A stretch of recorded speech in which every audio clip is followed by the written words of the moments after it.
idea is to help be a resource to the churches in any way we can be, to work with the culture that we have here, because it's something that's very different than we're used to, and even very different from America used to.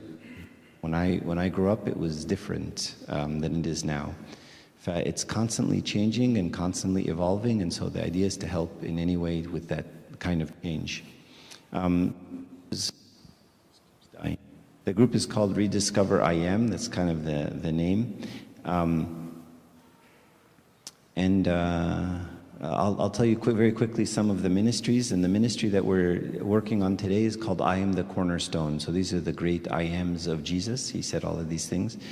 And the idea behind this ministry is about marriage and parenting. So we start with all of the different stages. So the weekend we had was about relationships and how to find the right person and how to be the right person. And then we also hope to serve in premarital. So we have a weekend coming up November 2nd, if anyone's interested. We've been doing it for several years now on premarital.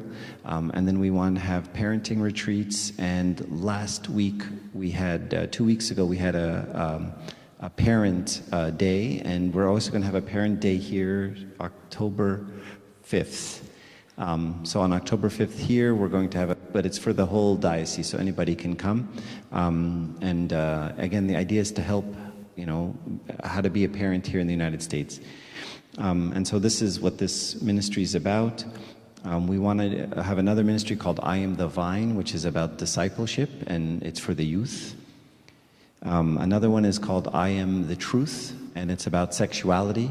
And as you know, there's a lot of issues around sexuality that we're dealing with, whether it be LGBTQ or pornography or all of the other things that the youth are struggling with. So we have a ministry for that. We have a ministry called I Am the Light, which is trying to bring back many of the people who have left the church. And I'm sure you know people who have left the church and just stopped coming. So this idea is to bring back some of these people.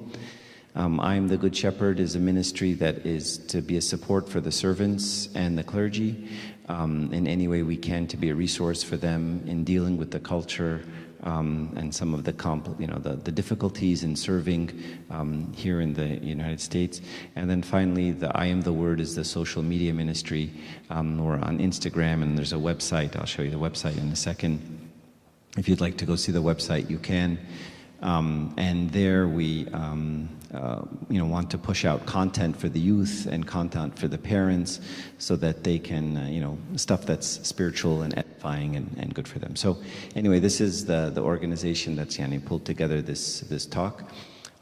So I would like to introduce Sarah. She's a youth servant, or not just a youth servant, a servant from Toronto. And she's been giving talks to all the kids all weekend and just doing a really wonderful job giving them insight. I asked her to come and do an extra talk for the parents as well, primarily to review some of the things she said to some of the youth, but also to give some insights into some things, and this is going to be a little challenging. So I don't envy her, but some of the differences in the way we approach dating as a Coptic community versus some of the things our kids are seeing in the United States on how dating happens here and how relationships happen here. And her job, very difficult one, she's going to try to bridge the gap a little bit and, talk to you about how this culture does dating and how we can find a middle ground between what we're used to and what's happening here in the United States. Because many of the issues that the parents are dealing with now are fights between them and their teenagers. When can I date? What do I do? Do I have to get engaged first? Things like this. And there's lots of battles that may or may not be Christian battles. They could be cultural battles. And so we want to help distinguish between, or start to think about, what's the difference between a cultural battle and a Christian battle and an Orthodox battle, and which ones I have to fight and which ones I don't have to fight. And those differences can be, hard to see sometimes. So no further ado, I'd like to, yes. Oh, there's a Slido there. So if you want, you can take a picture of it, and then that way you can ask a question, or you can just raise your hand and ask a question. Just straight, up to you. So go ahead and take a picture. So I'd like to introduce Sarah to come speak. Thank you.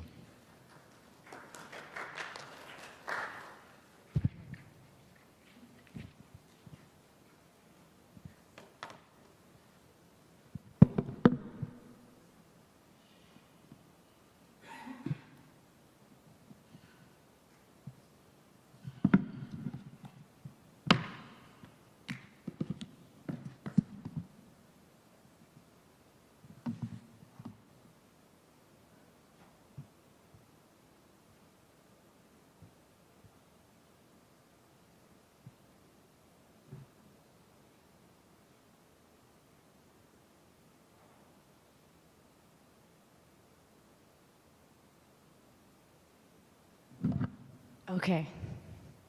Hi.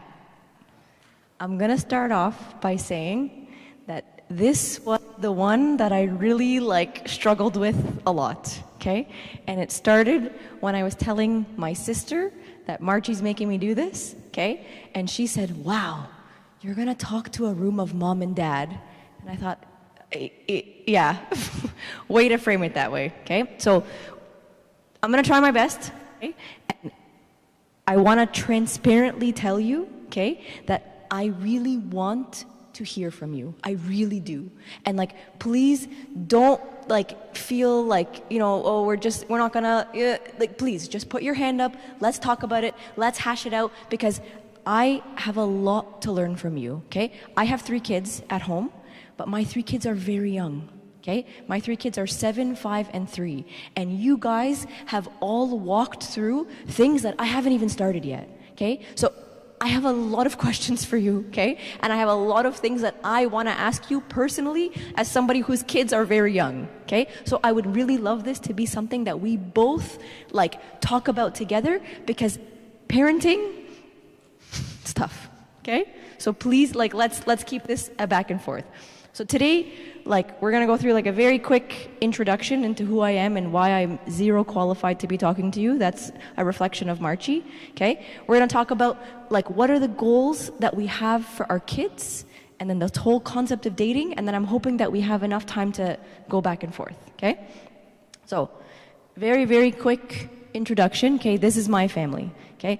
I have no qualifications to be here, nothing. Okay? I'm not a relationship therapist. I'm not a relationship counselor. My career has absolutely nothing to do with relationships. Okay? Nothing at all. Okay? I'm doing schooling on the side for my service, okay, about marriage and families and all that kind of stuff, but that's for service. I'm not at all doing this for my career. So I have no reason to be here, and when you ask me why I'm here, you just ask that guy over there. Okay? So this is my family, okay? This is my husband, who's at home by himself right now with my 3 kids.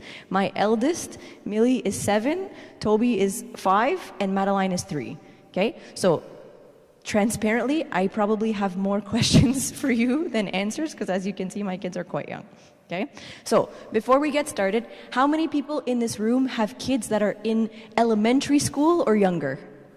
None. Excellent. I'm solo. Awesome. How many people have kids that are in middle school or younger? 1. Okay. I have a lot of questions for you guys. How many have high school or younger? Okay. High school. Okay. All right. And college? Okay. Most people. So mostly parents of people that have been coming to these talks. That's the age. Okay. And anybody graduates? Okay, so college graduates, we're talking dating to marry now, not just 14-year-old dating. Okay, very good. So the question is, okay, I'm a parent, very new parent, okay, and you guys are parents. What do we all have in common? All of us, okay?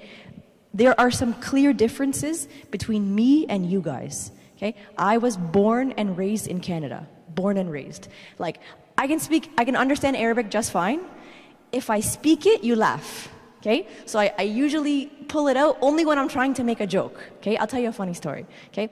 When my husband and I first got married, we went to a church that's very far away from our home church right now. And it's a church that's almost exclusively Arabic. Okay? And like when we first went, we like sat with the Abuna and we're like, oh, Abuna, like we want to serve or whatever. We both serve in our home church. We want to serve while we're here. And he looks at my husband and talks to my husband, great. He looks at me and he's like, "Ttkallimi Arabi?" I'm like, like a little bit. And he's like, that's not going to work here. Okay?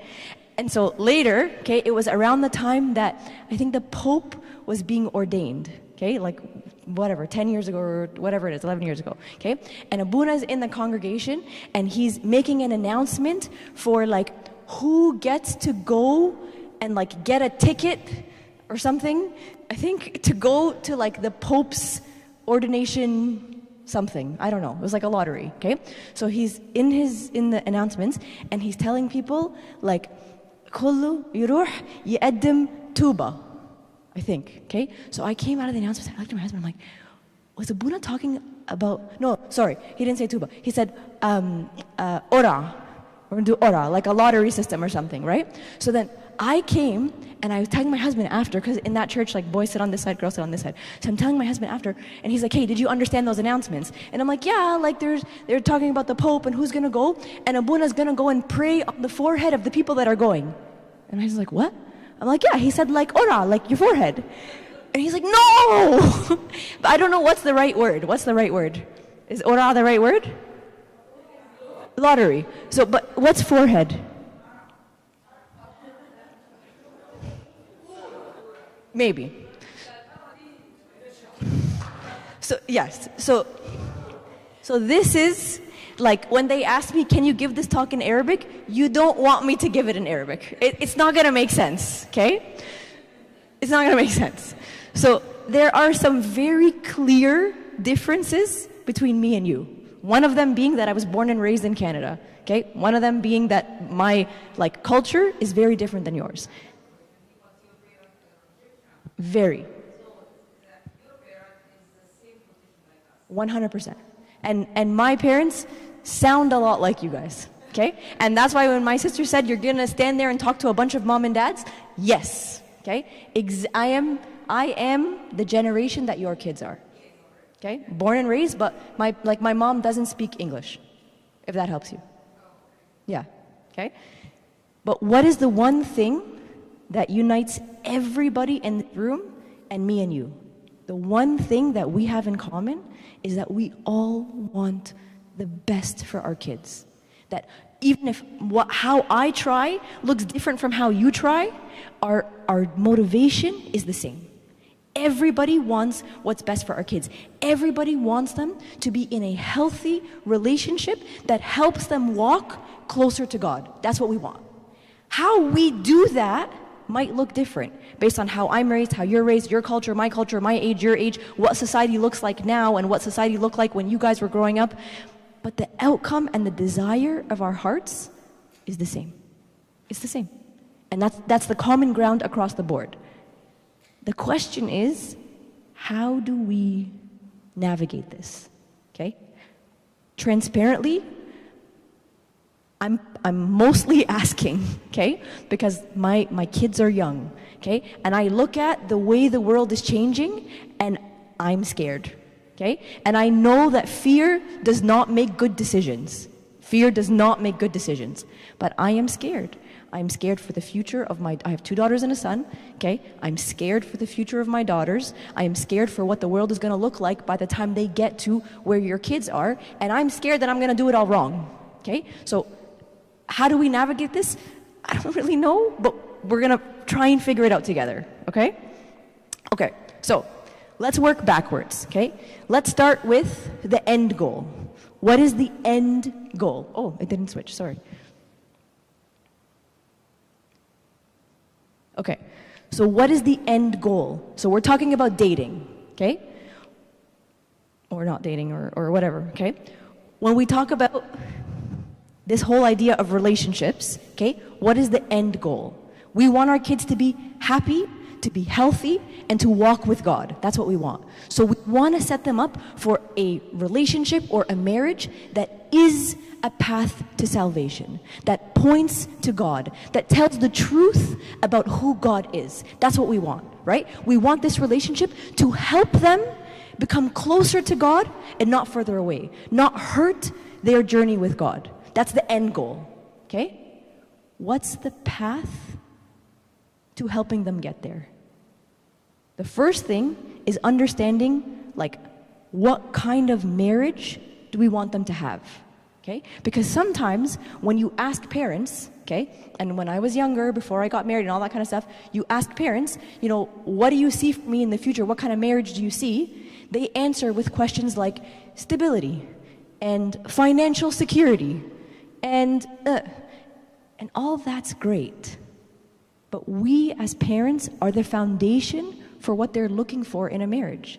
And if we want to set them up for what a marriage is supposed to be for them in their walk with Christ, our answers to what we want for them have to reflect Christ, right? I can't tell them that your priority, your first priority in looking for a spouse is somebody that has a lot of money. Because then I've misled them about what marriage is supposed to be. I've done that. I want that. I don't want my daughter to be like begging, okay? I want my kids to be comfortable and happy and healthy. But more than that, I want them to walk with Christ. Because even if they're not comfortable and happy and healthy, if they are with Christ, it's fine. It doesn't matter. That is the only thing that circumstances don't matter. As long as you are with Christ, everything else is workable. So I can't frame it as your first priority in looking for a spouse is financial security. Your first priority in looking for a spouse is somebody that's going to help you reach salvation. Somebody that's going to help you experience God. Somebody who's going to be yoked to you, and your marriage is going to tell the truth about who God is. That's my priority. So when they ask these questions, the answer has to reflect what we want for them. That marriage is a path to salvation. That your relationship with your spouse is an icon to Christ. Glorification of Christ. Veneration of Christ. We have to be able to teach them that. So how do we get them there? That's the end goal. That's what we all want for our kids. And we're all here in the same boat because we all want the best for our kids. We all want our kids to walk with Christ. How do we get them there? I don't know, okay? But let's try to figure it out together, okay? So what you see up there is kind of like the steps that I want us to talk through together, okay? The first one at the very beginning is our parenting. And I'm saying our, okay, because I'm figuring it out. And I make a lot of mistakes, okay? And like literally, parenting is a path to salvation because where I fall short, Christ then bridges, okay? And like parenting has taught me nothing if not submission and surrender to God, because I know that I can't do this. I know that I can't control their environments. I can't control what ideas people are going to put in their heads. I can't control like what people are going to say to them. So this is my maximum, and when I'm at my maximum, I surrender that He's going to take and bridge the gap between my maximum and what they need, okay? So the first that we're going to talk about is our parenting, okay? The second is how our parenting helps them form who they are and what their identity is. And then that identity then helps them create priorities in their life. So if I've given them the right identity, then their priorities should follow from who they are. And then their priorities are reflected in how they date, who they date, why they date. But it all starts from the ground up, which is the parenting. Okay, so this looks very complicated. Is it too small? Can you see it? I can zoom in a little bit, okay? So this whole weekend, I've been talking to your kids, okay, a lot, okay? And we talk about marriage as the path to salvation, okay? Now that they're gone, okay, and it's just us in the room, okay? Yes, marriage is a path to salvation. Parenting is a path to salvation. You wanna know why? Because you are crucified daily, okay, by your kids. For me, sometimes my youngest, hourly, okay? Parenting is about salvation, okay? Parenting has taken out of me things that I didn't know existed in me, okay? But the parenting model is supposed to model Christ. It's supposed to model your relationship with God, right? Like, where do we learn parenthood? We learn it from the fatherhood of God, right? That's where we get it. And your parenting helps you form, like, who they are and what they're going to become. So, like, let me see if I can just zoom in a little bit, okay? Because from your parenting flows the model that the world now has to disprove. You decide for them what to expect. You model for them what they're supposed to be. You model for them what is right and what is wrong. Like, I was reading a few, like, parenting books the other day, and, you know what, actually, we're going to get there. But the concept behind what I was reading is that you can talk until you're blue in the face, but what they learn from you is not your words. It's what your life does. It's what your life looks like. It's what your life models, okay? So, like, in parenting, for example, okay, our parenting is going to teach them more about devotion to God in terms of how we act. Okay? If our priorities in our parenting and in our home reflect service and joy and whatever, they're going to absorb that more than me sitting there and lecturing them and telling them, you have to be a servant. It's easy for me to sit there and tell you, you have to be a servant. I'm sitting on the couch, I'm watching TV, okay? But it's much more impactful for me to show them how service becomes a priority in our lives, because it's a priority in my life. On our way here, okay? My parents and me, there's a very big culture gap. Huge, okay? Huge. So anybody here who feels like there's a culture gap with their kids, I'm with you, okay? Very big culture gap. And on the way here today to this church, so the drive was like an hour and something, okay? My sister's sitting in the car beside me. She's left now. She's flown out now. And, like, March is in the front, and we're talking about, like, the youth group today and the society today and the problems today and all that kind of stuff. And where does it start? Do we start with the kids? Do we lecture them? What about how they dress? And, you know, the girls come to church and they're not wearing, like, appropriate things. And what do we do? And do we talk to them? And all that kind of stuff, okay? And then we talked about, does it start from the parents?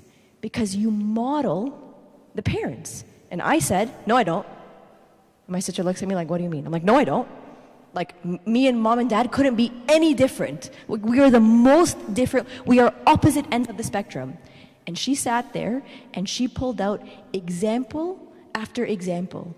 Even though I don't think that I took anything from them, I'm wrong.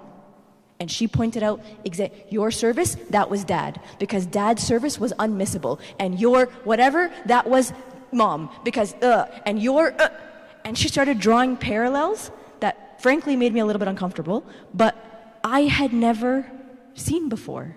Because what the kids adopt from you, no matter what your relationship looks like on the surface, is much more impactful than anything we could say.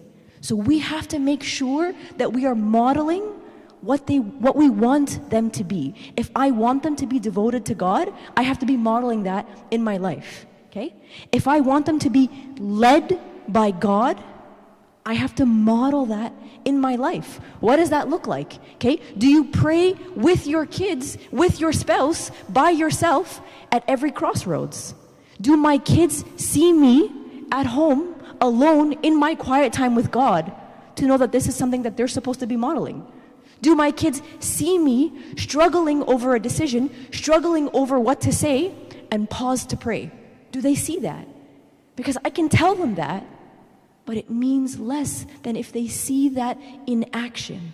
I'll give you an example, okay? I'm very close with my husband's parents. Very close. My husband's parents, my husband is the best, his parents are the best. He's the best because they're the best, okay? They're great, okay?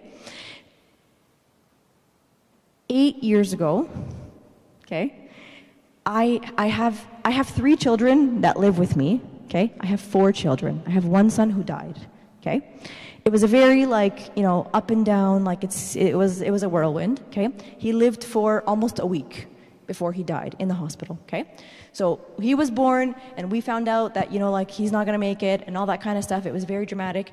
My husband and I found out together first, alone in the hospital room, okay? And all the parents are sitting in the waiting room, ready to be like, Mabruk, yay! And the doctors had just come and told us, like, he's not gonna survive, okay? So we took it, okay? We prayed, we did our whatever, and we said, okay, bring the families in. We have to tell the families. We have to tell the families that we're not going home and all that kind of stuff, okay? So they come in, and we're just starting to, like, tell them, like, guys, like, this is what's happening or whatever, and my mother-in-law interrupts. Okay, my mother-in-law, she's a similar personality to me. She's very pushy. She's very obnoxious, okay? So we're like mid-sentence about this like very traumatic thing that's happening, and she interrupts, okay? And she just takes over the room, and she stops, she's like, everybody stop talking. Everybody stop talking right now. And she doesn't know my parents that well. Like, they're not like, they live far away from each other. Like, they don't know each other that well. But in the room was my mother-in-law, my parents, my siblings, his siblings, and my best friend with a balloon. Okay, with a balloon, okay? And she stops everybody, and she makes everybody hold their hands right now. She doesn't know these people, okay? She's like, we're gonna pray right now. And she makes everybody, we haven't even given them the full medical situation of what's happening. And she makes everybody stop in that moment and stand, we have to pray right now. And she's crying as she's praying, like, Lord, I don't know what they're gonna say, but I know it's bad. I need you, we need you here. But mid-sentence, she stops and prays. That is my mother-in-law, that is my husband, and that is what I want to be for my children. She never told him, this is what you have to do. But she showed him, this is what we are. This is who we are. This is what we do. And her showing him is infinitely more powerful than anything that she could say. Openness with God. Okay? Openness with God.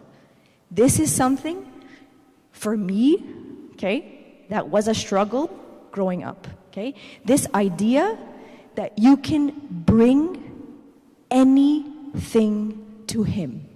There is nothing that is exempt from him because he loves you and he cares for you, and your hurts are his hurts and your problems are his problems, okay? Sometimes where that starts is our openness in the home, okay? In Egypt, okay, many, many years ago, and the culture that my parents were raised in, you don't talk about things. You just don't. Even today. So I just told you, I don't know any of you people, okay? And I told you about my son who passed away. My mom would kill me, okay? If I was standing here in front of you guys talking about my like naked, that's what she would say, okay? مش لازم تنكدي على كل حد. Like, and even like, like when we talk about it, like me and my husband are very open about it, we talk about it or whatever, she's like, لا مش لازم نتكلم على حاجات وحشة, focus on the good. لما انتي بتزعلي بصي في وش توبي عشان تعرفي ان ربنا موجود. Like, we can't talk about bad things that happened. And in the culture that she was raised, that was true, and that was right, and that was good, and that was relevant, and that was appropriate. And when she says that, she's saying that for me, right? She doesn't want me to be sad. She doesn't want me to cry. She doesn't want me to be hurt. She doesn't want people to look at me differently. She's saying it for me, right? But in doing those things, we model to kids that there's things you can't talk about. But do you want that for your kids? Do you want that for them in their relationship with God, that there's things we don't talk about, and in your relationship with them, that there's things we don't talk about? You are their parents. You are their safe haven. You are their support. You are the only people in this world that will love them no matter what. No matter how many times they make a mistake, no matter how many times they do something wrong, you are the only people that will always be in their corner. Do you want them to feel like there's things that you can't talk about? No. I want them to be able to come to me no matter what. Maybe I overshare with my kids, okay? And Definitely my mom looks at me sometimes and she's like, "Tarbiya ghariba." Like, she doesn't quite agree with, the open conversations that me and my daughters have at developmentally appropriate ages or whatever it is. Fine, you're totally right, okay? But I want to raise my kids with the understanding that there's nothing that we don't talk to God about, and I am trying to learn from His parenthood to teach my kids that I don't have to agree with you for us to be able to talk about it. Maybe I'm not going to agree with you, maybe I'm not. But everything is worth a discussion. Everything is worth a conversation.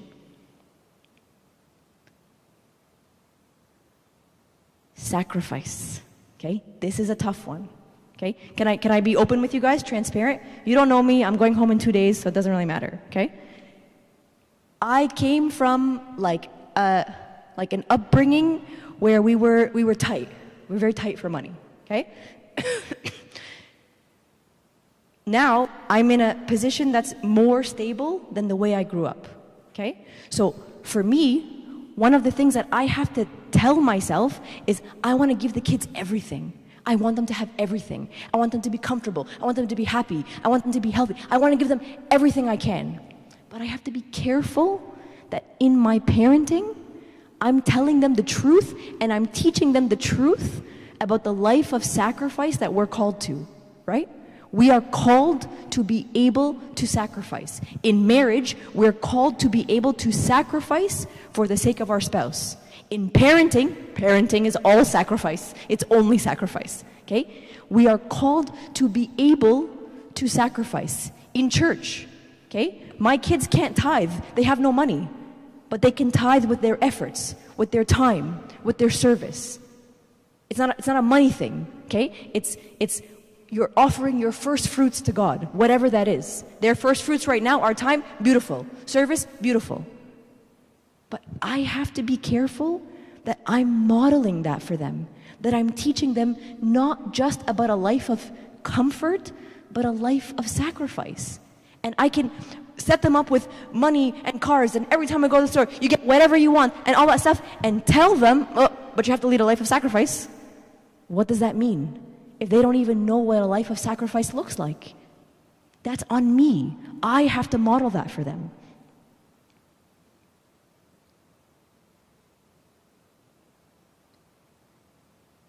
The credit to God, okay? I struggle with this a lot. So, okay, again, I'm going to be very open. You point fingers at my parenting because I'm still learning, okay? I struggle with my girls, okay? My son is my son, Habib. I'll be like, he's like a haboob, okay? He's so sweet. With the girls, okay, I struggle between like this idea of like self-confidence, right? And making sure that I build their self-confidence, okay, without like overdoing it. Because if I overdo it, they're arrogant and they're not humble and they don't give credit to God. But if I underdo it and they have no confidence, then they seek to find that confidence from the people around them.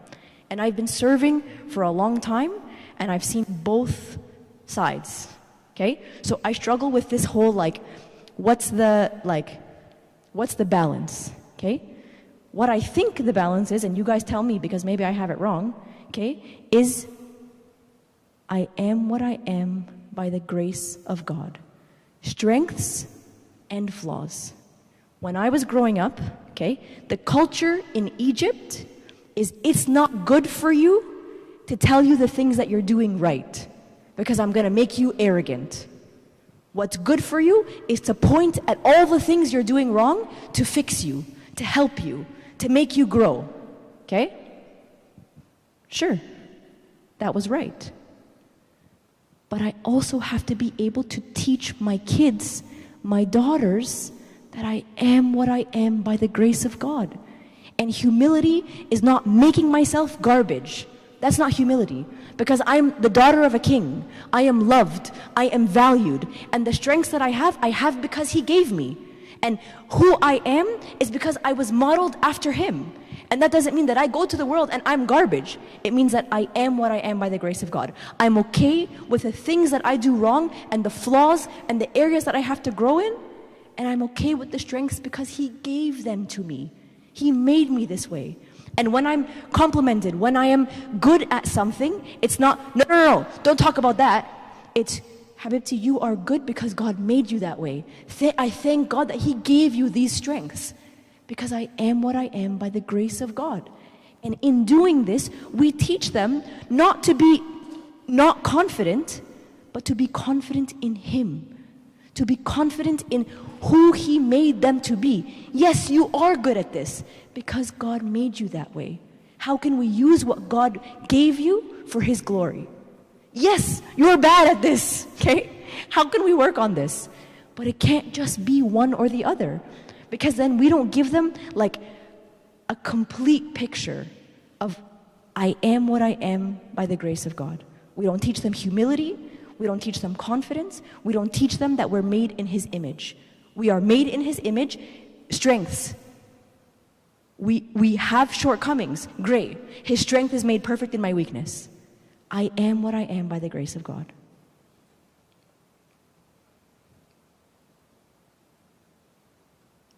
This is what I was getting at, okay? When we talk about parenting, I read a lot of books, lots and lots of books. I should stop reading, okay?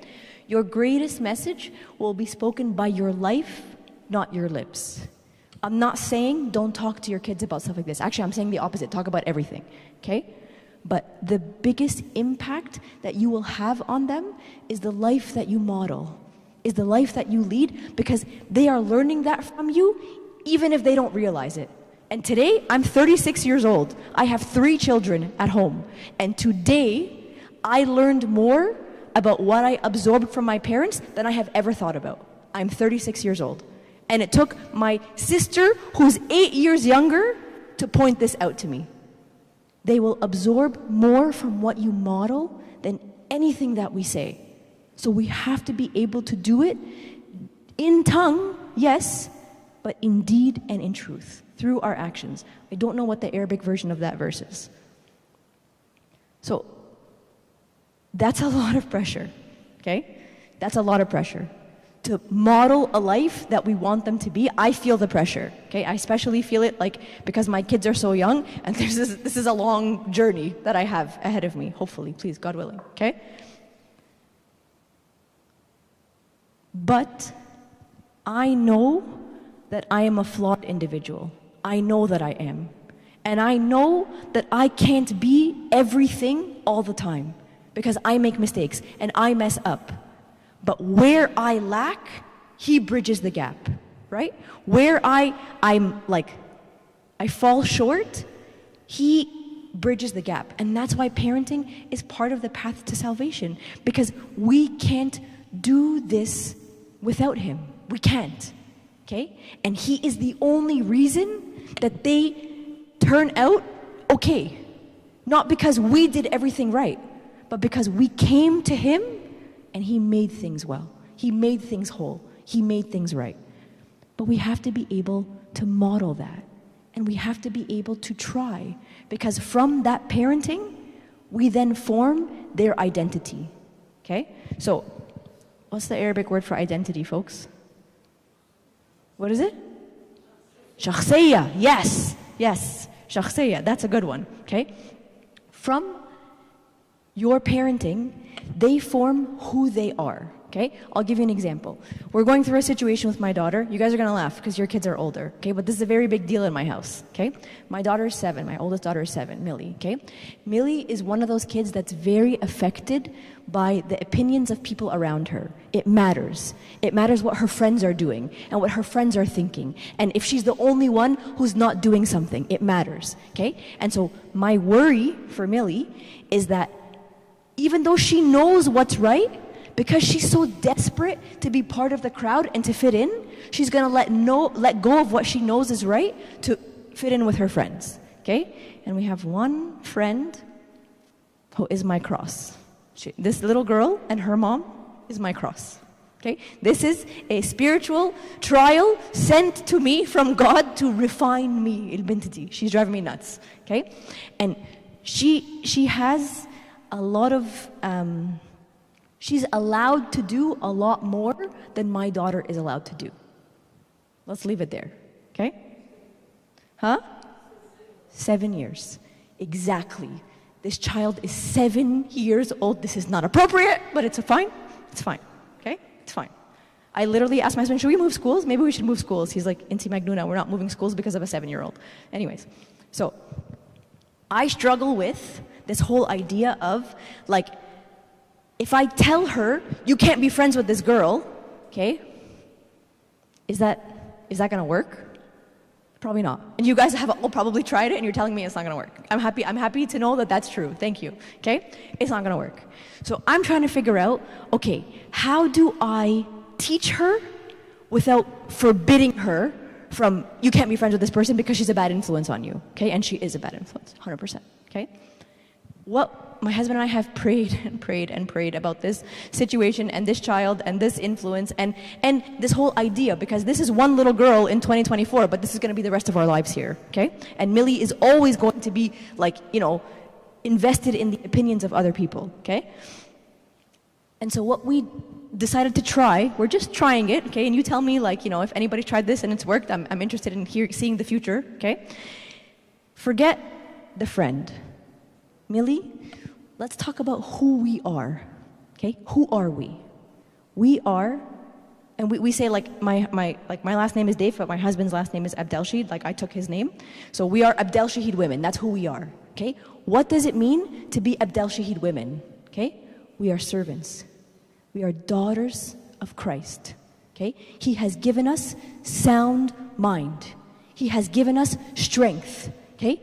He has made us, like, focus on Him. We are servants. We are, okay? That's the foundation. This is who we are. Now, when you're at school, okay, you have to decide, based on who you are, if these people around you make it easier to be who you are or harder to be who you are. Because your inner circle has to be people who know who you are, agree with you who you are, and make it easier for you to be who you are. That's the identity that we help them form, is who they are.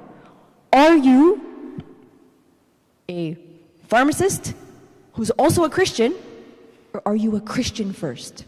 What is your identity? What determines who you are, what you do, how you think, how you act, your decisions? Who are you?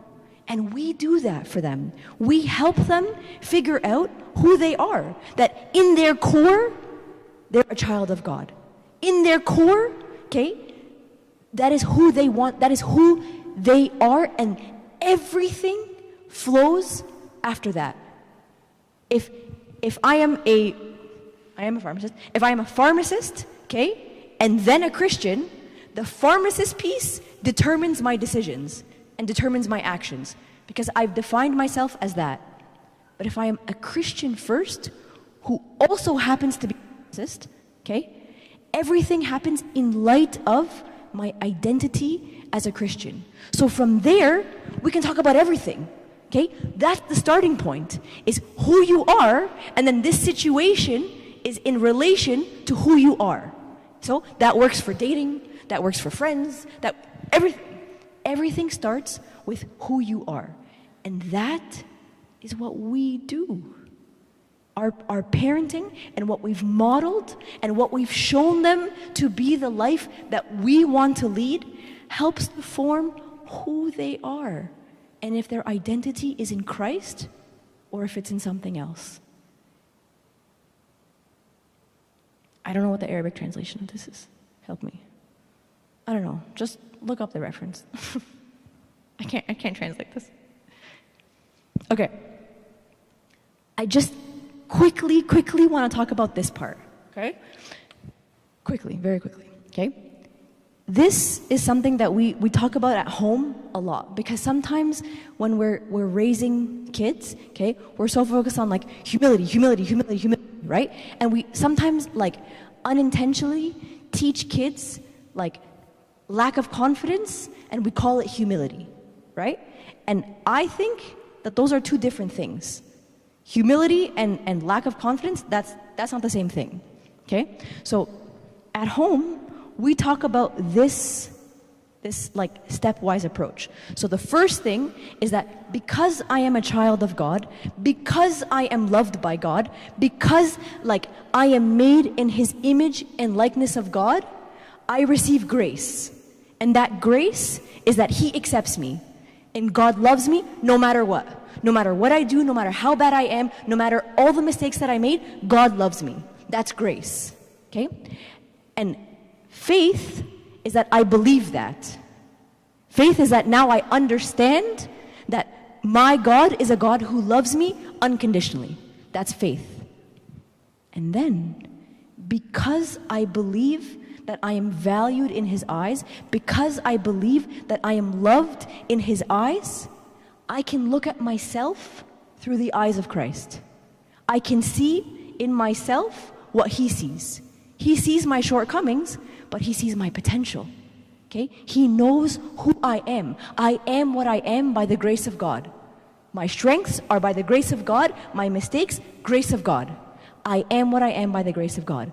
And then, when I can accept me and look at myself, then I have the capacity to accept other people. Because I've learned to look at myself through the eyes of Christ, which has taught me how to look at others through the eyes of Christ. That's like the identity that we help them form. That everything you do is rooted in the fact that as a child of God, you receive grace. And grace feeds into faith that you believe that, and your faith then gives you the ability to accept yourself. All because you are a child of God. You are not loved because you're valuable. Your value is because you are loved. And nobody can take that away from you. That is who you are. That is your identity. Once we can teach them that identity, from there, their priorities flow. Because from there, that is where they put their importance in their life. That's how they prioritize their life. Because everything comes back to who they believe they are. So like for the parents in the room that have middle school and high school and whatever, high school is a very confusing time. I served high school for like maybe 12 years. Okay? And those kids are confused and they're overwhelmed and they hit puberty and they have no idea what's what and they have no idea who they are. This is what we hope for them, that they learn who they are in Christ, a child of Christ, that their value is in Christ, that their strengths are from Christ, that their weakness is like his strength is made perfect in their weakness through Christ, because that dictates the rest of their priorities. That helps them like form their priorities. And when we're talking about dating specifically, okay, which is why I'm here, their identity in Christ helps them prioritize how they conduct themselves during dating. What they're looking for, who they date, how they date, who they tell, what they tell you. Everything comes back to modeling Christ. Everything comes back to their identity in Christ. And that came from you. All of that. So great job. We talk about relationships, okay? This weekend we've talked about this like non-stop, okay? And we talked to them about what the model is for dating, okay? The model that we learned about marriages, okay, and healthy marriages is following the relationship between Christ and the church. And we tell the boys, be Christ, okay? And the way Christ was to the church, he provided for the church. He supported the church. He sacrificed for the church. He loved wholeheartedly for the church. He lived a life of sacrifice for the church. That's you. Be that.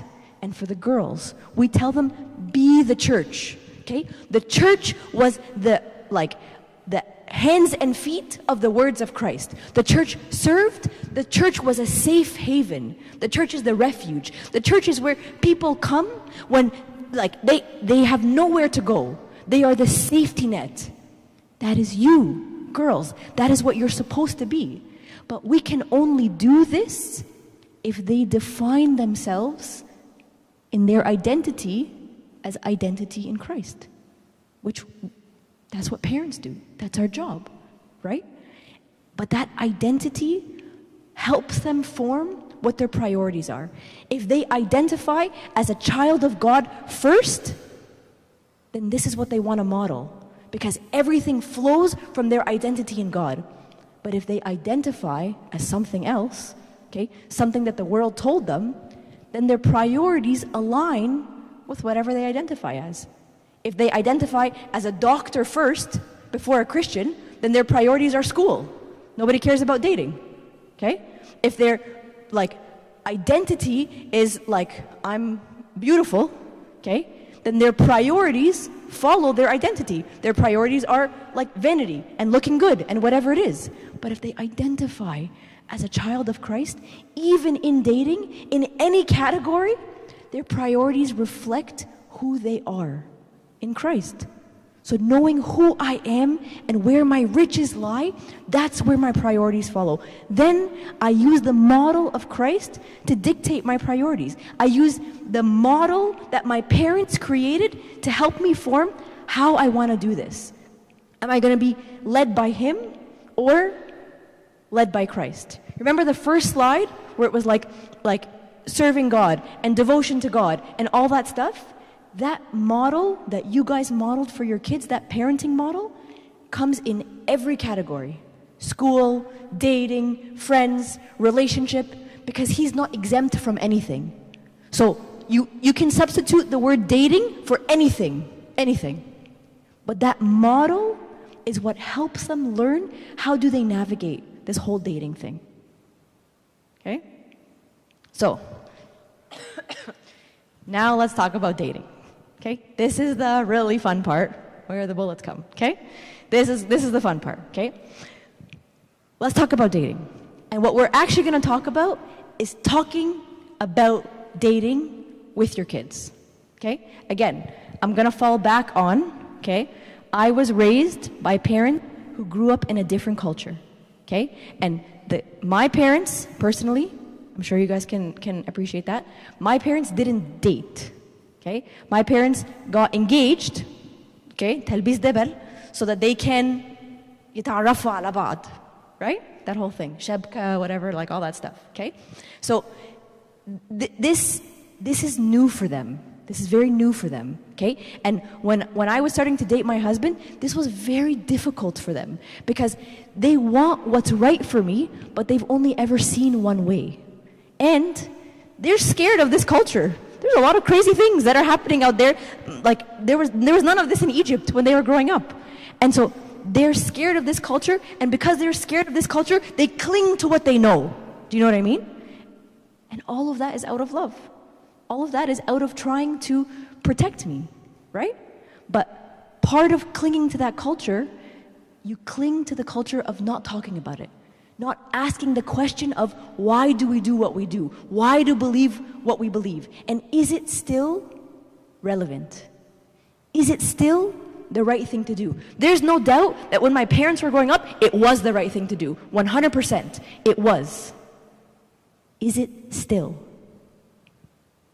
We won't be able to hear unless we talk about it with them. So, we're going to talk about talking about dating. Okay? Yes? Okay. We'll see how this goes. Okay. Number one, okay, pray first. Okay? I have gotten into the habit of every time, usually Millie is the one, so I have Millie, Toby, and Maddie, like Amelia, Tobias, and Madeline, okay? But they're only Amelia, Tobias, and Madeline if they're in trouble. Otherwise, they're Millie, Toby, Maddie, okay? And they know. If I say Amelia, something's happening, okay?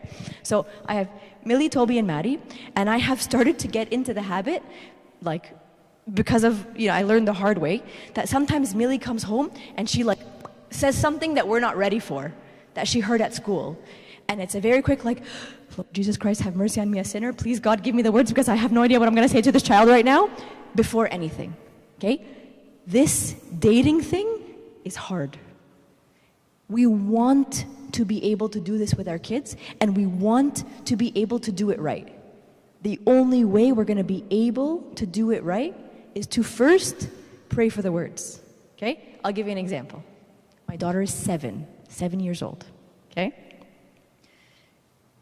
She just started grade 2. She was in grade 1 last year. Last year, towards the end of the year, okay, she came home one day and we've talked about before, like, oh, like, what does it mean to be married? And what comes before married is fiancé, engagement, and what comes before that is like boyfriend and girlfriend, and then that kind of stuff. We like explained it to her, right? And married, mommies and daddies, kids come from mommies and daddies, and that kind of stuff, okay? And like, this is kind of where my parents are like, should you be telling her these things? Like, tarbiyah ghariba, like, you know what I mean? But we talk about this because we want to make sure that like, we tell her first before somebody tells her something that we don't agree with, okay? So we've talked about it a little bit, okay? And like, with that said, like, imagine my parents' reaction, right? Because my parents, we never talked about that. And when I was dating my husband, okay, they couldn't say the word boyfriend. La, this is very bad. It's pre-engagement. That's what they called him for the entire time that we dated. And like, my husband is an identical twin. Sorry? صح? dating. لا. كلمة dating دي لا. This is also no, not allowed. Okay? And my husband he's an identical twin. He has a twin brother. And his twin brother got engaged like maybe 3 months before we got engaged. Okay? But his wife lives in another province, like another state. Okay? And so they got engaged and whatever, and they're so excited. And they asked me, can you come to the engagement? Fly. No, wait, okay? I wasn't allowed to go to my husband's house for dinner with his mom because we're not engaged. La.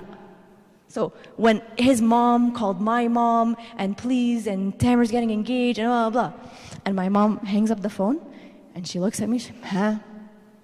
My mother-in-law is Emi. Emi كلمتني. I'm like, okay. Like, what's wrong? She's like, she wants you to go to the engagement. And I was like, I don't know, Mom. Like, what do you think? She's like, هيقولوا عليكي ايه? Girlfriend? And she like lost her mind, okay? Just so you know, I didn't go to the engagement. I didn't go, okay? So this is my mom, okay? My mom, okay? And now my daughter is the marriage, engagement, boyfriend, all that stuff, okay? So she comes home, Millie, one day from school last year, okay? And we're chatting, we're talking, whatever, and she says, oh, Mommy, Olivia at school has a crush on Xander. My husband's in the kitchen washing dishes, he drops the plate. He just like, and he's looking at me like, she's 7, like he's about to panic, okay? I can see him, he's breathing heavily, like he's about to panic, okay? Those are the moments we pray first. Because fear doesn't make good decisions. And fear doesn't give us the words. And He has not given us a spirit of fear. He's given us a spirit of power, love, sound mind. Those are the moments where you pray first. Your child comes to you and wants to talk about dating, pray first. Don't drop the dishes, you pray first. Because we don't know how to do this. And we need His wisdom to speak through us because we don't know how to do this. Okay? Pray first. Number 2, okay, is who we are supposed to be to our kids is the refuge, is the safe haven, is the place that they can come no matter what. No matter what the world says to them, no matter what the world does to them, no matter what mistakes they made, we are the only people that will always love them no matter what. But we have to be able to set that as the foundation. We have to be able to be that for them. If they want to talk about it, we can't be the reason that they don't. Just because we don't know how to do it. We have to figure it out. That's our job. We're their parents. So we can't be the reason that they don't come to us. We have to be their refuge and their safe haven. And when you get to a point where you don't want to talk about something or you don't feel like it should be talked about, that's the point where we have to question, why do we feel that way? Why? My husband does not want to talk to my daughter about crushes. He is very scared. Why? He's scared that we're going to tell her the wrong thing, or she's going to do stuff, or she's going to have these influences. Sure, When you don't want to talk to your kids about dating, this is a good time to question, why do you feel the way you feel? Is there something different about how you grew up that is coloring the way you look at what your child wants to talk about? Is there something that was socially unacceptable for you to talk about in your upbringing? And is that still the case here? There is stuff from your upbringing that you should carry over into your parenting. And there is stuff from your upbringing that you should give to your kids, because your upbringing was good, and you guys all turned out great, and you guys all model the life of Christ that you want for your kids. So your upbringing was great. But is there stuff that no longer applies? One of the questions I got yesterday, I don't know if this is going to be a popular one. One of the questions I got yesterday was, what comes first, dating or engagement? Somebody college-aged yesterday asked, publicly, texted it up there, what should come first, dating or engagement?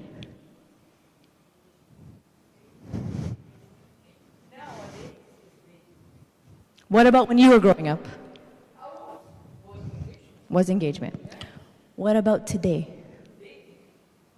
If I asked my mom when I was dating or when I was about to date my husband, what comes first, she would have said, engagement comes first. And if you want to go out with this guy, you better have a ring on your finger. Yeah, we're assuming that they're dating they're like in an age where they can date to marry. You know what I mean? We're not talking about like 12 years old. Mm-hmm. When is this? Mm-hmm. And why? Mm-hmm. And you know how they're going to know that? You make it okay to talk about. I never, ever talk to my parents about dating. Never. And the day that I had to come home and tell them that I want to date my husband, oh my gosh. I met with Abuna 100 times before that, because I'm like, this is not going to go well. No matter what I say, this is not going to go well. Okay? You make it okay to have those conversations with them and to make the difference between high school and university when you make it okay to talk about. And when you can appreciate in front of them the differences in the way things were done when you were raised and the differences now. You said it to me right now. When you guys were growing up, engagement came first. But if you can draw that parallel with them, where when I was younger, engagement came first, but let's talk about what's right now, that goes a long way. Because it's not just like, you have to, you invite them to talk about it. And now they stop seeing you as like irrational and you're not listening, and they see where you're coming from. They see that you feel this way because this is all you've ever known, but you're open to hearing about it.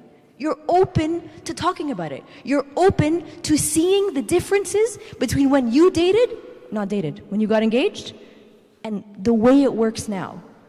You make that okay if you can talk about it with them. And you make it okay if with them, okay, you can question why you feel the way you feel. Like, if I ask you what comes first, dating or engagement, and you say engagement, and I say why, and you take out the ship and you hit me, okay, we're not having a discussion together. But if I ask you why, and you say, well, you know, when I was younger, this is what we did, like, let's talk about whether that makes sense right now, that's a whole different discussion. That's a whole different discussion. And that is how you make it okay to talk about this. You don't have to agree with them, okay? And there's gonna be stuff that you talk about that you disagree on, and you don't see eye to eye. But it's at least okay to talk about it. They at least know that they can talk about this with you without fear of like a ship. Do you know what I mean? Okay, are we good? Yeah? Okay. Okay. We'll see. Still, we're not done yet. Just wait, okay? Okay. This part is hard. This is very hard, okay? Listen more, talk less, pray the most, okay? Somebody who I really strongly admire and really I want to be you when I grow up, this person, taught me that when your kids are coming, okay, and they're talking to you, and my problems with my kids right now are baby problems. Oh, this one has a crush, I want to go to this birthday party, whatever. Your problems are different from my problems, okay? Toby, I don't want to do my homework, I want to go outside, very different, okay? I appreciate that. But when your kids are talking to you about something that is stressful relative to the age that they're in, okay, so stressful for us is Millie says, Olivia has a crush on Xander or whatever it is. For you guys, it's going to be something infinitely more important, okay? You listen more, okay? Our habit, our instinct is to jump in and correct, right? Jump in and point out where that's dangerous or that's wrong or that's because you don't want to let them continue to think something that might color their decisions later. But you'll get there. You will. You want them to tell you. You want them to ask your opinion. But you have to give them an opportunity to ask your opinion. If you just shove it down their throat, you haven't given them the opportunity to want to know what you think. One of the things I admire the most about my husband's relationship with his parents is that he genuinely wants to know what they think.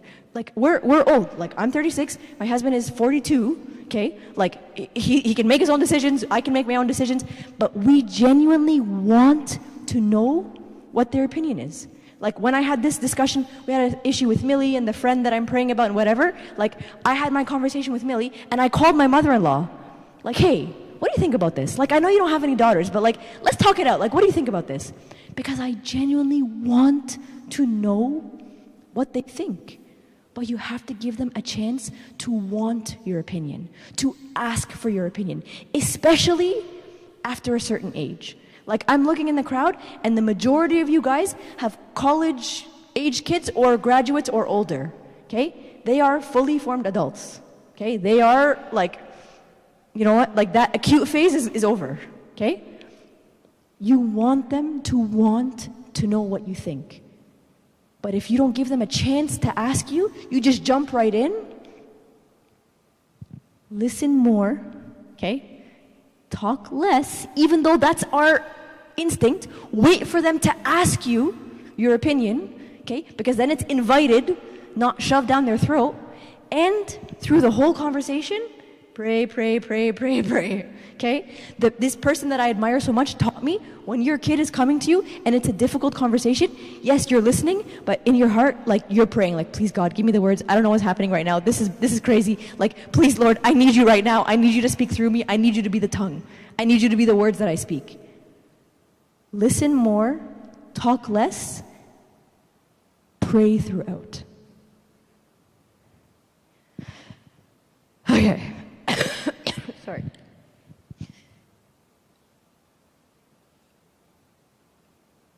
Don't overreact. Okay.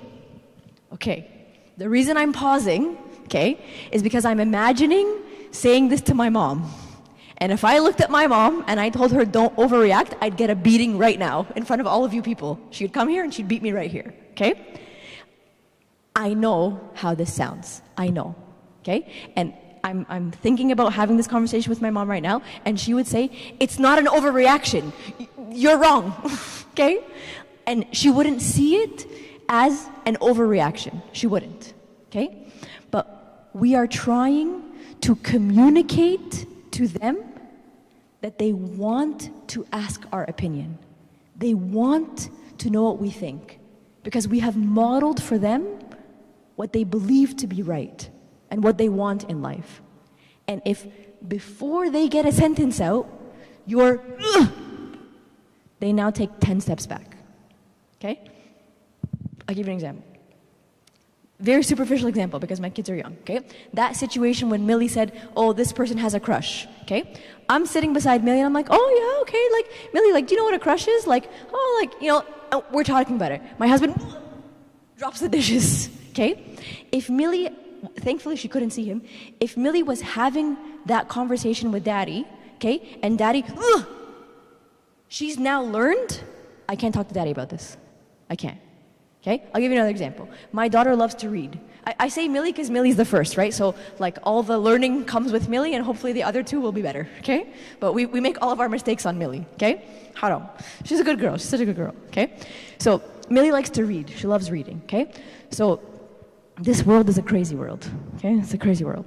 So, she was reading this book, and she's sitting at the kitchen table, and she's flipping the pages, and she said, oh, that's funny.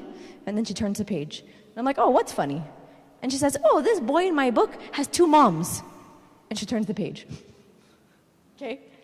Inside, I'm like, ugh! She's 6. Okay? She's 6 years old. Okay? My husband is usually so calm. Like, my husband is like mellow yellow. Okay? And he's like, what? Give me that book. Tell me that book right now. And he like takes the book and he's like, you can't read this. I'm taking it away. And he freaks out. Okay? Fair. She's 6, and there's 2 moms, okay? Fair. Totally fair for him to panic. But what has he communicated to Millie? We can't talk about this. And she's crying like, no, Daddy, I know that you can't have girls marry girls. I know, please, can I have my book? But he's like, no, you can't. And it's so out of character for him. But we have now communicated to her that she can't talk about this. We have communicated to her that we can't discuss. We can't go back and forth. Either you agree with me or we can't talk about it. That's what we've told her. So when I say don't overreact, it's not because it's not fair for you to react. It is 100% fair. But what are we telling them? Are we telling them that we can talk about it? Or are we telling them that we can only talk about it if you agree with me? That's not what we want. So make sure that you're communicating to them what you actually mean, which is even if you don't agree with me, I still want us to be able to talk about it. Okay. When you do talk about it, okay, what you say matters. And how you say whatever you want to say matters. Okay? Remember we talked about that whole thing about like, do we build confidence in them, overconfidence, lack of self-confidence? Do we call it humility? All that kind of stuff? Because how you say what you say matters. Okay? I'll give you an example from yesterday. Okay? No, Friday. One of the girls after the talk on Friday came and talked to me. It really hurt me. Okay? And she said to me, do you think that because I've been in a previous relationship and we broke up, that I'm never going to get married? That's what she said. And I was so sad when she said that. I was like, why? Why would you think that? Like, why do you think that? And she was like, well, because my parents told me that you've been in a previous relationship and you broke up and now nobody wants to marry you. It was like a knife in my heart, okay? And I actually didn't even end up talking to her about that whole issue of like, do you think I'm going to get married? We actually didn't even get around to that. What we talked about was, for her parents, responding to why they're saying that and not what they're saying. Okay? What they're saying has hurt you. And what they're saying has made you feel like you've lost value in somebody's eyes. But that's not what they mean. What they mean is, I'm worried about you. And what they mean is, I want you to learn from the previous one. And what they mean is, I'm worried about your future. And I think about this a lot. And I'm concerned. And what they mean is, I hope that what happened when I was growing up doesn't repeat itself in your culture. That's what they mean. That's why they said it. But what they said hurt her. So we have to be careful as parents that what we say is what we mean. Do you know what I mean? You never want your words to have unintended consequences on your kids, because sometimes your kids will tell you that hurt them, but most of the time they won't. There's many things that have been said to me growing up that just live in my back pocket. I'll never tell my mom anything about the things that she said that have stayed with me. Sometimes they'll tell you, sometimes you won't. So our job as parents is to make sure that what we say aligns with what we mean. And if that means that you take a pause before you say it, great. If that means that you pray before you say it, even better. If that means that you stop until you have a second to think about how you want to say it, great. If that means that sometimes there's a culture gap, okay, and you want to think about how the direct translation sounds, great. If that also means that you want to design your communication around who your child is, even better. Okay? I don't know if anybody in this room has ever heard of the temperaments. Have you ever heard of the temperaments? Temperaments? No? Yes? Yes! Okay, very good. Excellent. Okay. So the temperaments are like the general population is kind of divided into 4 different types of personalities, okay? I don't know anything about your diocese. I'm going home on Tuesday. You don't have to listen to anything I say, okay? But I would strongly recommend a parenting meeting about the temperaments. So we do this at home. We have a series for parents about parenting different temperaments based on who you are and who they are. Because each individual temperaments, you can say the same sentence, but they're gonna take it differently. So I'll give you an example, okay? My daughter Millie is the oldest one, 7, okay? She's all about friends and fun and excitement and what's next and what are we gonna do, whatever. And Toby is Haboob, okay? Toby is he's soft and he hugs and he kisses and I love you and he doesn't know how to be aggressive. He doesn't know how to fight. He's just all love, okay? And the most important thing for him is that you're happy with him. If he feels like he's disappointed somebody, he falls apart. That's Toby. And then the third one is crazy. We're not gonna talk about the third one. The third one is Magnuna, okay? So my kids go to Kumon. You guys know what Kumon is? Okay? So they'll come back from Kumon and they hate Kumon with their whole heart. They hate it. It's the worst thing that we ever did for them, okay? And let's say they had a bad day at Kumon and they didn't do a good job. I can tell Millie, you didn't do a good job at Kumon. She's like, okay. And then, I'll try better next time. And then, khalas, it's gone. She doesn't think about it again. If I say to Toby, you didn't do a good job at Kumon, he crumbles.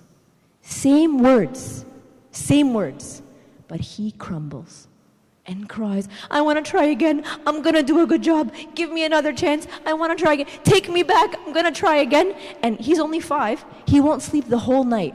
He'll wake up every hour. I want to do a good job. I want to try again. I want you to be happy with me. Same words. You know what's the difference?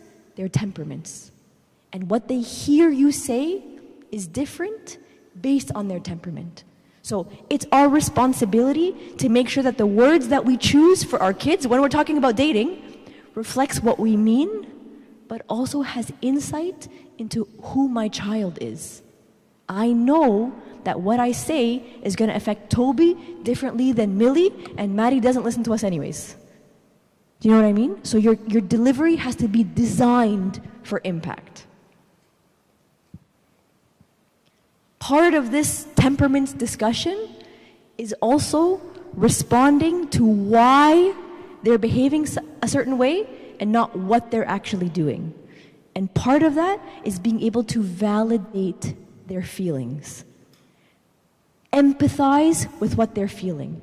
Make them feel like you have heard them, okay? And if we're talking about this whole dating thing, okay? Dating is very hard. The reason I'm here is because dating is hard, okay? There's no guidebook, there's no handbook, okay? It's hard for you guys as the parents, it's hard for them as they're doing it. It's very hard all around. So when they come to you and you've been able to establish that environment where you can talk about it and it's a discussion and it's not like a shib or whatever it is, okay? And they're confiding in you, they're broken, they're hurt, they're disappointed, validate their feelings. That's inside of us, okay? Because we're their parents. And when they hurt, we hurt. Okay? Sometimes Millie will come and have a discussion with me and I can see she's hurt and we talk about it and she leaves and I cry because I'm hurt that she's hurt. That's in all of us. But the learning is saying it. Because sometimes we came from a culture where we don't talk about feelings. We don't. I remember the first time, it's a bad story, the first time I was maybe 5 years old or something. My dad was getting mad at me or whatever. I was so little, okay? Preschool or daycare or kindergarten or whatever. So little. And my dad was getting upset with me for something. And I learned this phrase at school and I was like, I'm gonna try it out at home and see what happens, okay? So he's getting mad and I say to him, this thing I learned at school, you hurt my feelings. And he looks at me. احنا ما كناش عندنا الفيلينجز دي في مصر. And he's just what? بطلي دلع. What is this? Okay? Because maybe what was culturally appropriate at the time is that we don't talk about this. This is dala, okay? This is شغل عيال, maybe, okay? But if you make them feel like this is dala and this is شغل عيال, they're not gonna come back. I never said that to my dad ever again. Never. 36. Never said it again. We don't talk about feelings in my house. You want them to be able to feel with you. And you want them to be able to see that you hurt when they hurt. And you rejoice when they rejoice. And their problems are your problems. And that you're with them. You're yoked to them. Part of doing that is being able to validate why they're feeling the way they feel. All right. I'm done, okay, for now. But I think now we have time for questions, right? Okay, so there's that Murray said that we can put up there, or we can just talk. It's totally up to you guys.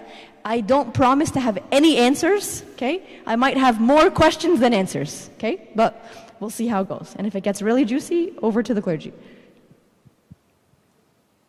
Okay.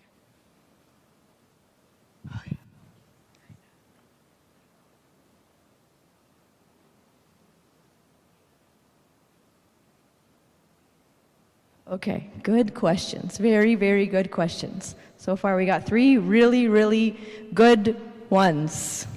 Okay? Okay. The first thing, is dating a good thing? My son said that dating is just talking. Okay. So, number 1, I don't know how old your son is. Okay? So, the first part of the question is dating a good thing? That depends. Okay? Is dating in grade 6 a good thing? Probably not. Okay?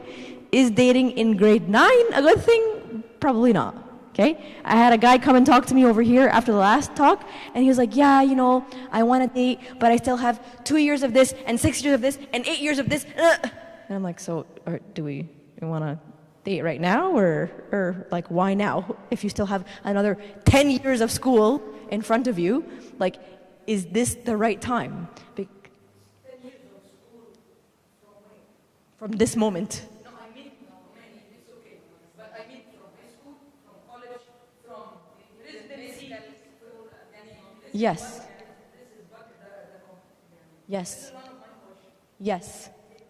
Now, when he thinks like this, I have this, and this, and this, do not think about dating or get married because this is too long.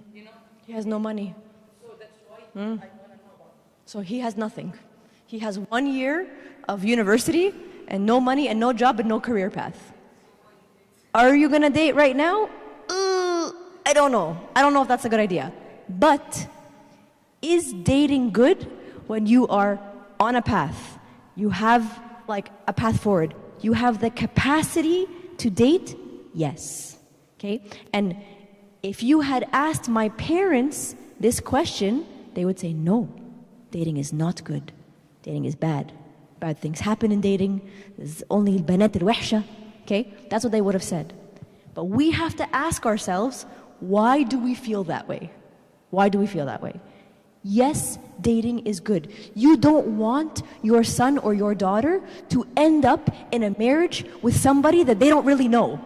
And that after they get married, all this stuff comes out that they didn't know about and now they're stuck.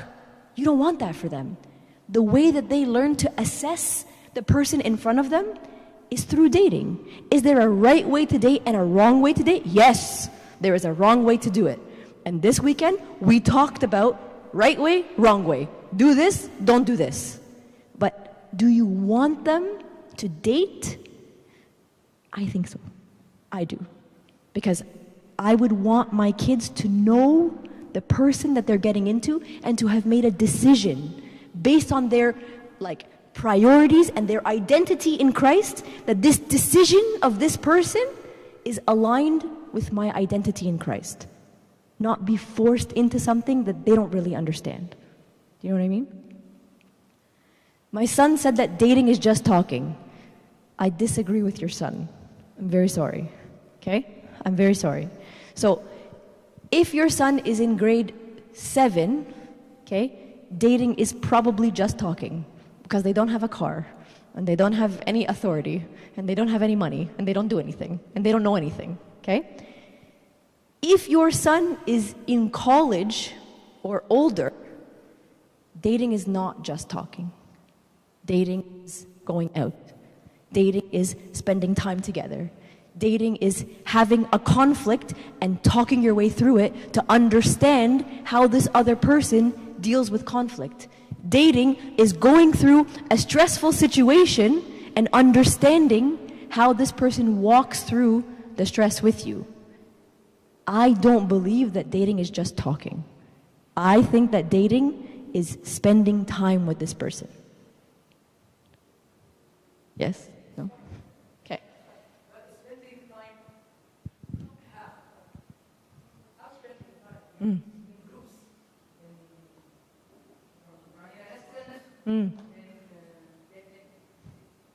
What do you think? What do you think? Okay, just say it's a small group. It's a small group. Yes, going out and in groups. No, even though like as a couple in a restaurant, but situation is and give examples of situation. Okay. How many people? In like groups, ممكن. it can show more Sometimes. the reaction or the actions, and you can see it when you go in groups. Like, I think maybe in groups when they're not ready to actually date. That's different. But when they're ready to date and actually find a match, you have to go one-on-one. You can't yes, just and I agree. Going one-on-one is fine, but I mean in groups and in one-on-one, the conflict will not come except going in like in some situation. I mean, not only like in a restaurant and talking, so it's not gonna show anything. So if they go out with like attending something, and they will see what's going on. So I agree with you that dating can't be limited to one type of event because you're assessing this person as a whole. And you have to get to know who this person is as a whole. And is this person aligned with your path to salvation? Yes or no? Okay? So, for example, when we're talking to your kids, okay, this weekend, we said a lot of things, we talked a lot, okay? One of the things we talk about is like, yes, dating in groups, all that kind of stuff. Do I tell them to go out one-on-one? Yes, I do. I'm sorry. Yes, I do. Okay? I do. Because they need to be able to see what the other person is like away from social influences, who they are. Okay? Do I also tell them it's really important for you to be around the person that you're dating and their families? Yes. Because I want to see how this guy who's asking to marry my daughter treats his mom and treats his sister. And what's their relationship? And do they talk? And do they have baggage? And do they have conflict? And when they have conflict, what does he do about it? Does he walk away and not deal with it? Or does he stay and figure it out? I want you to see that, okay? I want you to make sure that your dating relationship is aligned with the lifestyle that you want going forward, okay? Does the person that you're dating serve? I want to know that. I want to know if your ideas of service and the importance that you place in service are matched by this individual. And you're only going to know that if you see them in different contexts, right? Families, groups with their friends, yes, and one-on-one. Because the deep and personal conversations don't happen in groups. They happen one-on-one. And that's where you need to be able to assess this person. So everything that you've just said is all a part of dating. Going out alone, going out in groups, going out with friends, going out with the families, serving together, going to church together, all of that. That's all dating. Because dating is an assessment. And in order for you to have a well-rounded assessment, you have to be able to see them in the different parts of their life before you join your lives together. Okay? Anyone not comfortable with that? It's okay. Yes? Okay. What's the password locked? Very creative. Okay. What age should they start dating? This depends on like who they are, okay? Transparently, who they are, okay? Like my brother was not ready to date at 21. He was not ready. He was an idiot, okay? He didn't know who he was a mess, okay? He was a mess. I started dating my husband at 21. We got engaged when I was 22 and we got married when I was 23. I'm different than my brother. I was an old 21. My brother still hasn't hit 20. I'm kidding. He's fine now. He's old now. He's great. Okay? But it depends on who your kid is. It depends, right? There's no blanket age, but there is a readiness, okay? There's an emotional readiness, okay? There's a mental readiness. There's a spiritual readiness, okay? And there's a circumstantial readiness. If I have no path, no job, no career, no future, nothing, maybe I'm mature, but I have nothing, right? So there is no blanket age, but there is a readiness that we tell them they have to have before they start dating. So I'll give you an example, okay? I do a dating talk in our high school, not our high school service. I go to another church. They ask me to come and talk about dating because they don't want to talk about dating because the kids get very mad at them. So they bring a speaker from outside who takes all the bullets and then goes home, kind of like what I'm doing here, okay? No problem. So when I go and I talk to these high school kids about dating, okay? If I stand there and tell them, don't date, don't date, don't date, the first thing they're going to do is they're going to leave the class and they're going to go and date. That's the first thing they're going to do. What we tell them is about the readiness for dating. I don't know you. I don't know how mature you are. I don't know anything about you, okay? But what you should expect from the guy that you're dating is that he models Christ, that he's a leader, that he's strength in character, that he takes initiative, that he sacrifices the way Christ sacrificed. Do any of these grade 9 boys, are they able to do this? No? Don't settle, because you deserve more. And boys, the girl that you're supposed to date, what you should be able to expect from her is that she empowers you and she builds you up with his words and she creates a safe haven and a refuge and she is the church. Are any of these 14-year-old girls able to do this for you? No? Habibi, don't settle. So it's a readiness thing. It's not an age thing. You know what I mean? Okay.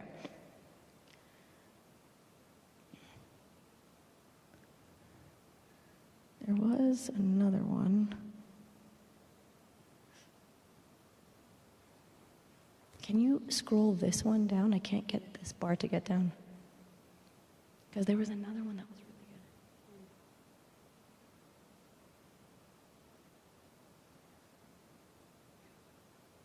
good. Okay. How long should they be dating? Okay. I'm going to tell you, your kids almost killed me yesterday. Okay, when we talked about this, they almost killed me. Your kids do not agree with me, just so you know, okay? They didn't like this, okay? When I was younger, okay, and what was appropriate when I was dating, which now may have changed because I'm old and I've been married for 12 years, okay, is that we used to date for like about a year, plus or minus, okay?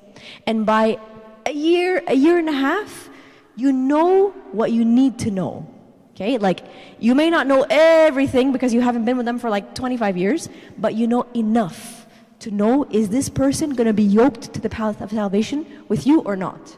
Okay? They didn't like that yesterday, just so you know. They didn't like that. Some of them. Because some of them feel like a year is too little. Some of them feel like you should be dating for 3 years. Okay? 3 years. So good, so sweet. That's exactly what I'm going to say.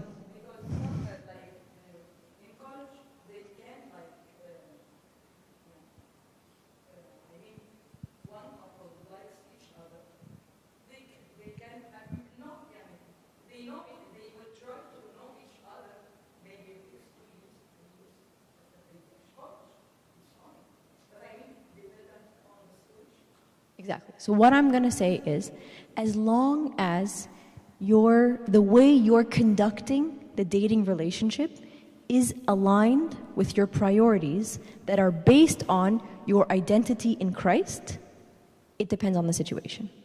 If you're dating for 3 years because your boy, okay, doesn't understand the role that God has carved out for him, okay, and he's lacking a little bit in his leadership skills, okay, and he's not into this, but he doesn't have the courage to end it, you shouldn't be dating for 3 years.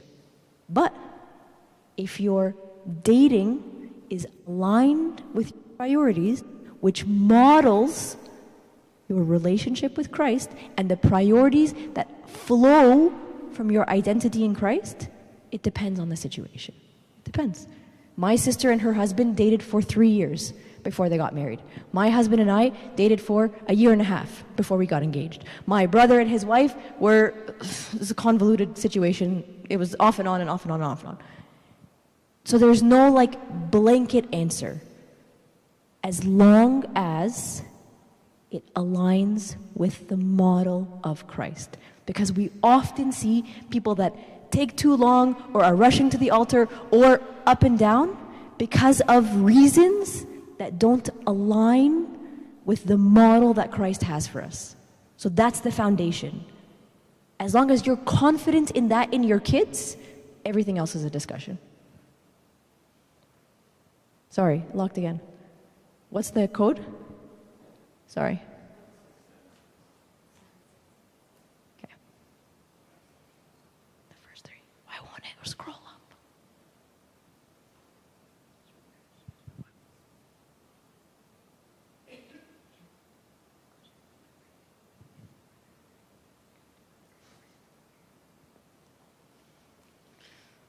What do I do if I do not agree with the person my son or daughter is dating? Pray. Okay?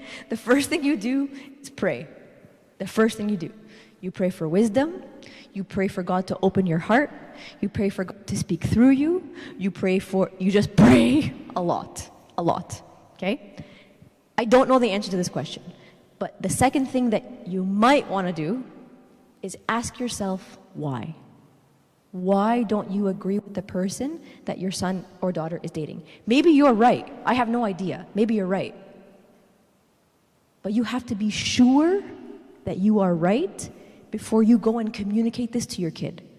Because you don't want it to be that you've now made it so that this is something that you can't talk about. And this is something that they can't come to you.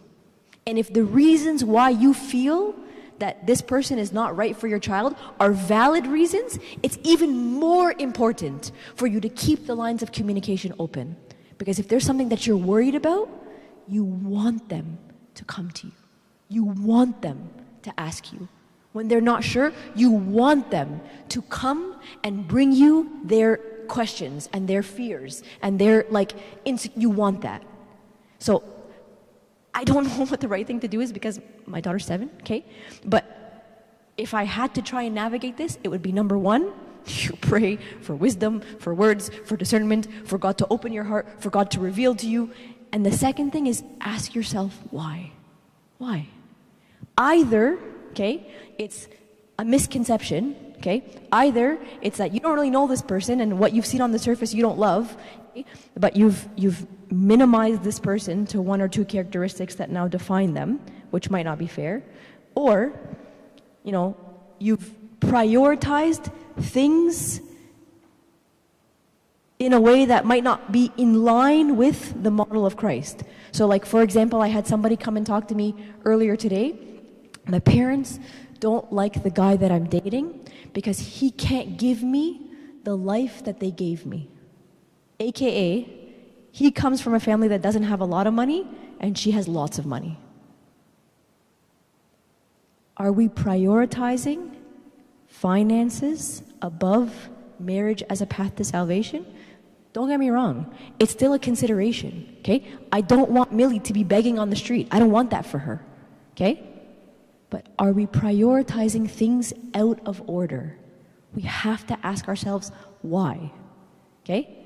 Is it that I don't like this person that my son or daughter is dating because Tante so-and-so talked to her mom and her mom said this and Is that credible? Is that valid?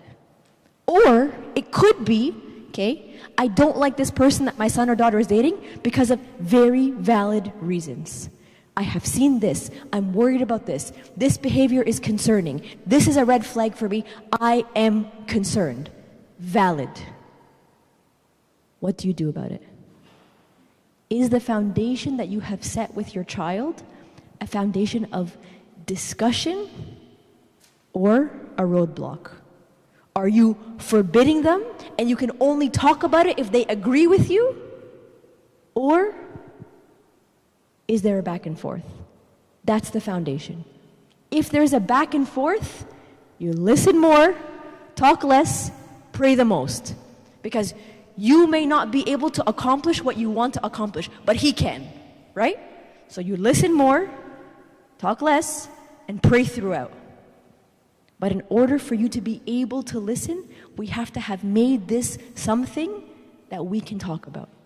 And if the first thing you do is, I don't like this person, you can't see them anymore, now they can't talk to you about it. So pray first, ask yourself why, and keep the lines of communication open.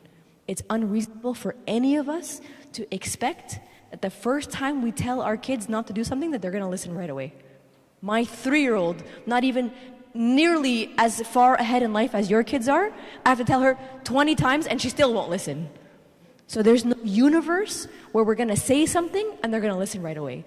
So please don't be worried about not saying something and missing an opportunity, okay? Because 99% of the time, you're going to say it and they're not going to do it anyways.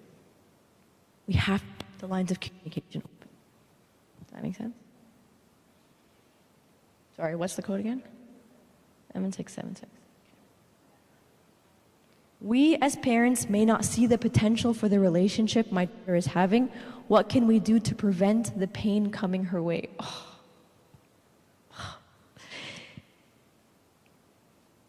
I ask myself this question all the time. How can I shield them from the pain that is coming? Okay? Like for Millie. Millie, when you guys do the temperaments, okay? Millie is a yellow. It matters to her if she's the only one left out. And we had a situation last year, okay, where she wasn't allowed to do something because, and it's not appropriate, okay? And even though I know she understands it, even though I know that she gets it, it still hurts her to be the only one. And to be the only person in her class or her whatever that can't. And I know it hurts her. And I want to shield her from that hurt. But I can't. I can't. Toby, okay, my haboob, okay, so soft, habibi, okay? The other day we were at church and Toby is like so soft, okay? He's dressed as a deacon here, and there's 3 little boys over here, and they're pointing and laughing and making fun of him, okay? And I'm watching. I'm sitting behind and I'm watching, okay? And I'm praying and thanking God that Toby has no idea. But one day, he is going to have an idea. One day, they're going to do this to him, to his face. And it's going to hurt him because of who he is. I can't protect him from that. I can't. I want to. I can't. But what I can do is I can walk that with him.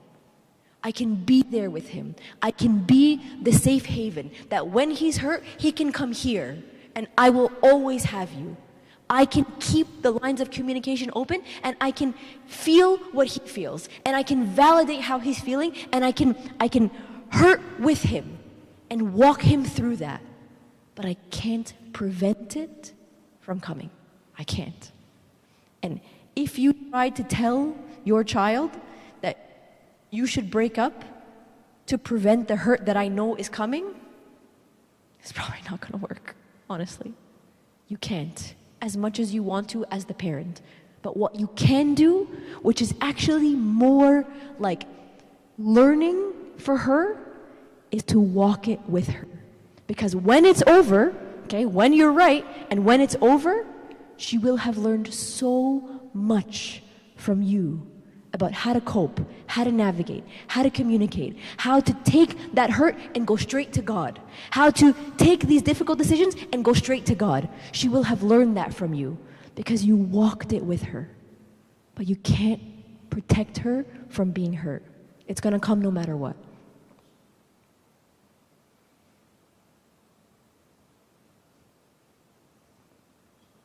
Can you share some of the questions the youth have shared with you so we as parents have more insight?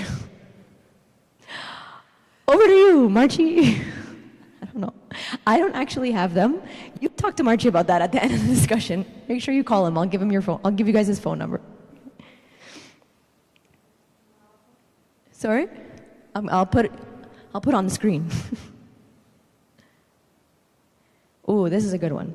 In what situations should I get myself involved in my child's relationship and when should I not? This is a very good one. Okay. Feel free to chime in, folks, whenever you see something that speaks to your heart, okay? Okay.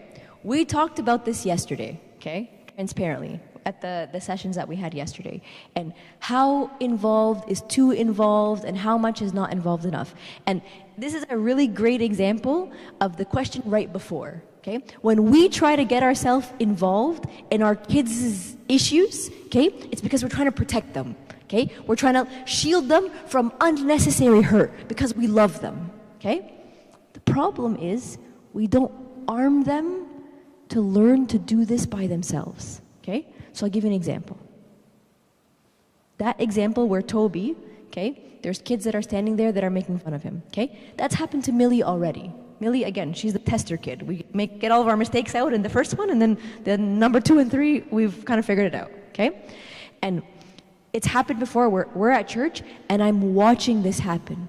I'm watching these little girls make fun of her, and I'm watching them leave her out. And I'm watching her being hurt in front of my eyes. I'm watching it, okay? And as her mom, I want to go in there and yell at these kids and yell at their moms, okay? That's what I want to do because I want to protect her. I want to get in there. But if I do that, this situation is going to happen again. And I might not be front row center to watch it. So what is better for her? That I get in there and I do it for her, okay? And I make the decisions for her, or I build her up and I teach her how to navigate this because I won't always be there. And I teach her, something happens, you go right to God. You don't know what to do, you pray for the wisdom. You're hurt, you pray for God to make you whole and to heal your heart. You want to talk out strategies? Great. Let's talk out strategies. Let's pray first so that God gives both of us the wisdom. But does it help her if I'm in there?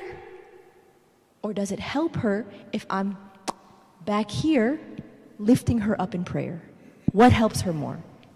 So when we talk about how involved you get in your child's relationship, you want them to ask you. You want them to want your opinion. What you don't want is for you to be giving your opinion so many times that they stop listening. What you don't want is for you to insert yourself into their situation uninvited. Because the second you're uninvited, your opinion is uninvited, you are dismissed. You want them to ask you. You want them to want your opinion. Give them a chance to want your opinion. Give them a chance to ask you. If they ask you and they want you in, great. But if they haven't asked, wait to be invited. And keep the lines of communication open. Because maybe they haven't asked you today, but maybe because you've kept the lines of communication open today, they're going to come to you tomorrow and ask you tomorrow. Okay? Wait for the invitation is what I'm going to say. Yes? Done? Okay, we're done. I'm getting the signal. Get out of my church. Got it. Okay, over to you, folks.